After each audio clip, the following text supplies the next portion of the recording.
Casey's here, and Casey, boy, we've got the big time to wrap up the show today. Mm-hmm. We've got a candidate for governor. I know, and a very passionate one at that. Yeah, so Jamie Reitenour, running for governor of the state of Indiana on the Republican side, joins us now. Jamie, how are you? I'm doing well. Thank you for having me today. All right, so we hear a lot about some of the other folks that are running. You got Curtis Hill, you've got Brad Chambers, you've got Mike Braun, Suzanne Crouch, Eric Doden, and then there's you. And Micah told me this many, many months ago. He said, Jamie Reitenour is awesome and you're going to love her. And I got to say, I saw you speak a couple weeks ago at Life Church, and I do say I do love you and you are awesome.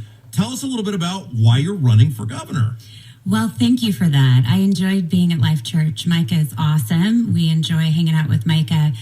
Yes, you know what? I am different than all the other candidates for this very simple reason. I am called to run. So I can say that I'm not a politician. That is absolutely true. I did not have politics on my bucket list. This is not something that I ever thought that I would do. This is a calling. And, you know, whenever I talk about a calling, I explain it in this way. You know, as parents, whenever we task out something around the house, we tell our children, hey, go do this, go do that. But we all know as parents that you can't just say that. You have to call the name of a child. Otherwise, that task is not going to get done. So simply in Christianity, what we know of the Lord is that he calls us, and he calls us by name. And so the Lord called me a little over 6 years ago when I was in downtown Indianapolis. I tell the same story all around the state of Indiana. He simply whispered into my ear, you were going to be the governor of the state of Indiana. I waited for 6 years for confirmation. I got that at a couple people coming to me in Panera and telling me that exact calling. And then through the word of God in the book of Nehemiah. And so we walk now here in the state of Indiana, encouraging everyone here to rebuild, revive, rejoice, and to stand for Indiana goodness. So my first question is, like, how do you even begin? Because if you're Braun, hey, you're a senator, you've got huge infrastructure. If you're Curtis Hill, you were the attorney general, you know lots of people. Suzanne Crouch is the lieutenant governor. You've got to get these signatures to even get on the ballot. So how do you begin as just kind of a regular person running for governor?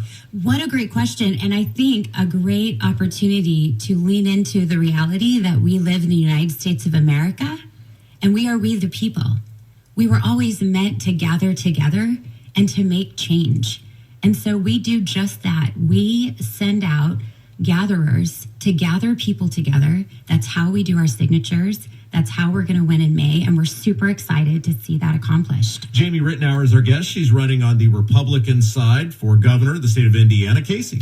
Jamie, I'm curious. Now, you're going to go up against people with deep pockets. For example, Brad Chambers just launched his campaign with $5 million. How do you combat that?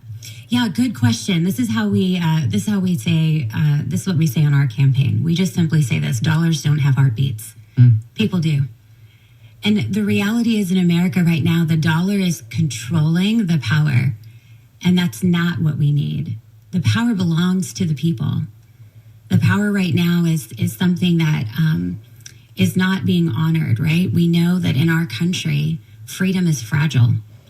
And as we move around this country and we look at the leaders that are in power, even those that are in the conservative party, I mean, my parents both served in the military. I have voted as a conservative my whole life. I quite literally believe in the conservative platform. And I thought that most of us also believed the same.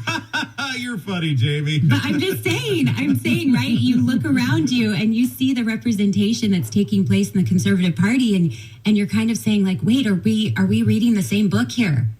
And so we are happy to say that we don't come to the table to count on millions of dollars. We are a grassroots effort, and we are very proud to be so. Okay, so again, I come back to, because the establishment has totally rigged the system in favor of the people they want to run. And unless you're Todd Young, you have to get the 500 signatures in all 9 congressional districts in order to get on the ballot.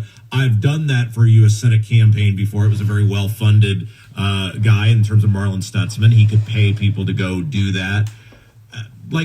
I'm just fascinated how you, do you have people that are standing outside a Walmart? Just walk me through that, because I know what an expensive endeavor this is, and I'm curious. To realize is that I've been doing this for a year and a half, right? So You're just now hearing about the campaign because I operate through the book of Nehemiah. Nehemiah walked around the walls. He looked for the areas that were weak.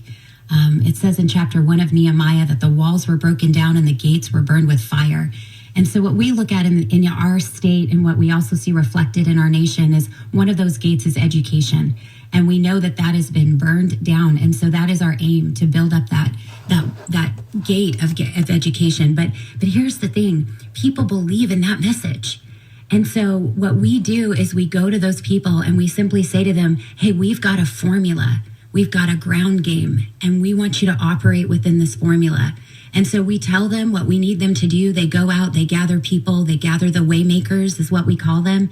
And we move throughout the state. And it is an exciting thing to be a part of because that's what our country was made for. Jamie Reitenour is joining us. She's running for governor. All right. How do you handle the objection that you admittedly are not a politician? You have never done this. So what sort of qualities or skills do you bring to run the state? Okay, so good question. So first of all, constitutionally, I can run for governor. We start there. Sure. And we tell people to lean in there. I've also been a compliance manager in corporate America, and so I know what it means to manage people.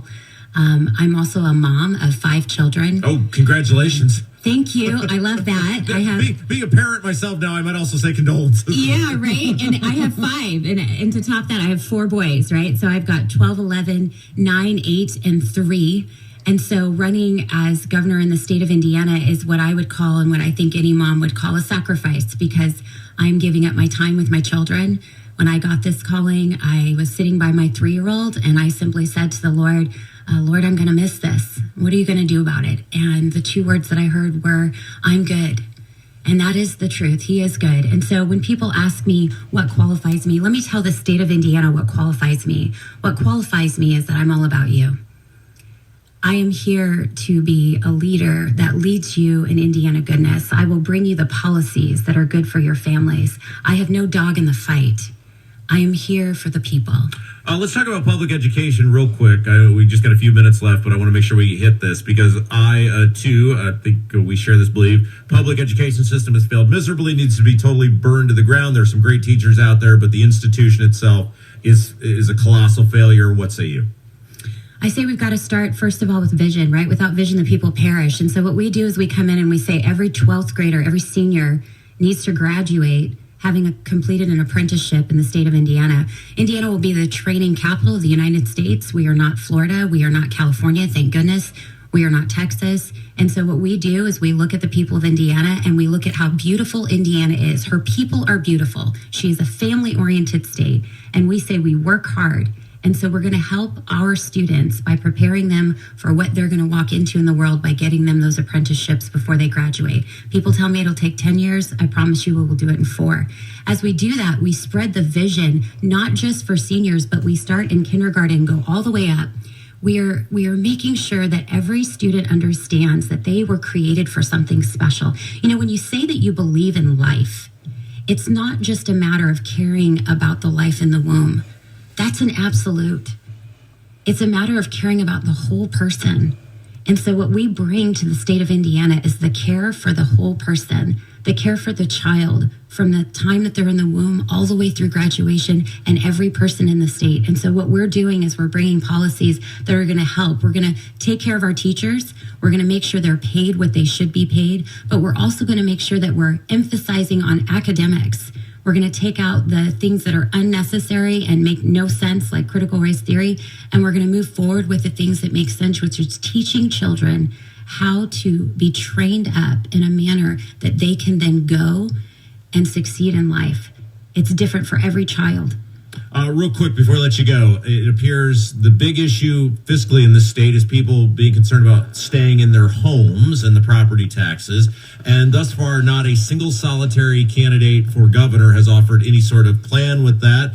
Do you have a plan for that? Do you have a plan for the economy for the state of Indiana as a collective?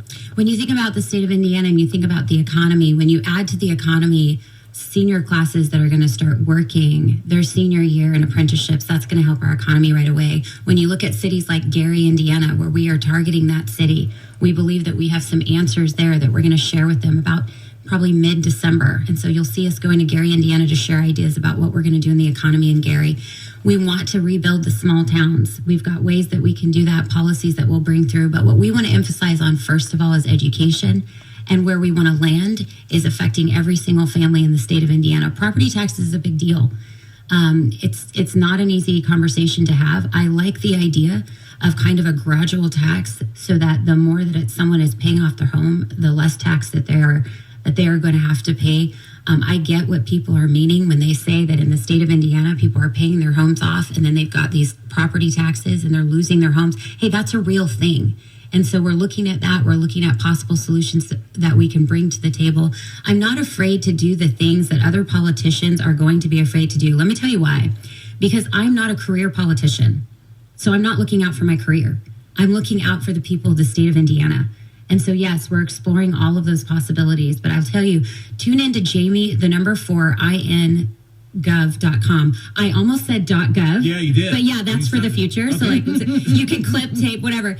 But do you want to do it again? Do you want to give it again? Let's do it again. Yeah, no, you're live, but go ahead. Oh, that's hilarious. Yeah, you're giving it again. Let's give it again. Yes. Jamie, the number 4, ingov.com. Meet us on the other side, and we'll say it another way, but we'd love to have you guys tune in. We'll tell you more about our tours. We've got our education tour starting today. We're going to be at libraries on Tuesdays and Thursdays, twice a day. Tune in for that. We'd love to share more with you about our policies. Jamie4ingov.com. Did I get it right? You got it right. Oh, boy, what a trained professional. You nailed it. Jamie Reitenour, thank you. We appreciate you, and we'll look forward to hearing more from you before May of 2024. Thanks, Casey. Thanks, Rob. Thanks, you guys. Yeah, thanks for coming in. And that's going to do it for us today. Thank you, Rob. Thank you, Kevin. And thank you for listening. We're going to count on you to be back here tomorrow. It is Kendall and Casey on 93 WIBC.